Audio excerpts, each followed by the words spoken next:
Hello and welcome to the Daily for Friday, December 14th. I'm Andrew Wiebe. Next to me, Simon Borg. And Simon, we've already seen a lot of big days this offseason, but another one comes this afternoon. Stage 2 of the re-entry draft, 3 p.m. Eastern, live at MLSsoccer.com. We'll have all the coverage for you. Toronto FC has the first pick. They say they might be active. If you were them, who would you go after? Toronto FC, Andrew, with the first pick of the 2012 re-entry draft, take Stephen Keel.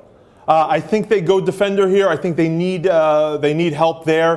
First and foremost, I think Stephen Keel can be a very capable starter in MLS. I think on that side as well, if I was Toronto FC, I'd take a hard look at Kevin Hartman. You've got that situation in goal with Stefan Fry coming back from injury. You don't know where he's at. You got one of the league's best available for pickup potentially right there. You know, the interesting thing, Hartman, Julian de Guzman, one of the big names in this draft, and Juan Pablo Angel. I'd be surprised if any one of those three gets picked. Just because from what we hear about salaries and also in terms of their level of play, I'm not sure a team would want to take a chance on them. That's right, Simon. This draft much more likely to be about depth than starters in this league. Once again, 3 p.m. Eastern, and you can catch all the coverage on MLSsoccer.com.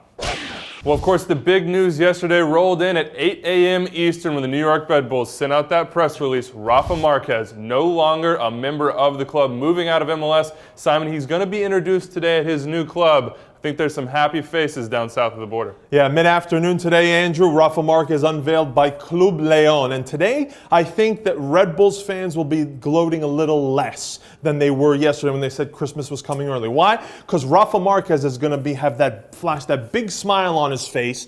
You can catch the coverage on MLSsoccer.com, but he's going to be a happy man today. He's joining a team that plays unbelievable soccer, a city that loves its team, Leon.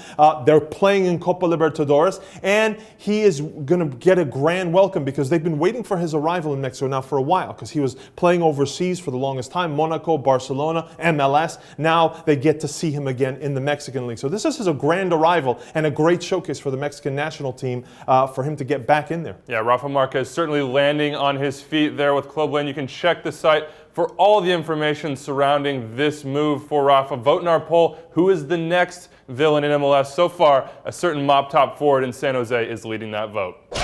Of course, Rafa Marquez stole all the headlines in MLS yesterday, but there were still a few moves to take note of, Simon, perhaps the biggest coming in Columbus, where a homegrown player is staying in state. His name is Wil Trapp, Andrew, and he's yet another homegrown signing for the Columbus Crew. What's different about him, he's a midfielder, U20 player for the United States, played at Akron, and we know all the players that have come out of Akron. But what makes this signing more interesting as well is that the Crew admit that other teams around the league have tried to trade for his homegrown rights, which belong to Columbus. Columbus said, no way, they signed him. And I think on the pitch, he might be an asset, but I think off the pitch, there might be potential here, Andrew. Look at them together. Justin Bieber and Wil Trapp bear a very striking resemblance, in my opinion. So I think Wil Trapp has a future in this league. Well, certainly not everybody agrees with your opinion, Simon, but let us know in the comments section below. Is there a resemblance between these two, and what do you expect him to do in Columbus? Of course, a few other moves in MLS yesterday. Yang Songo, the younger brother of Portland Timbers midfielder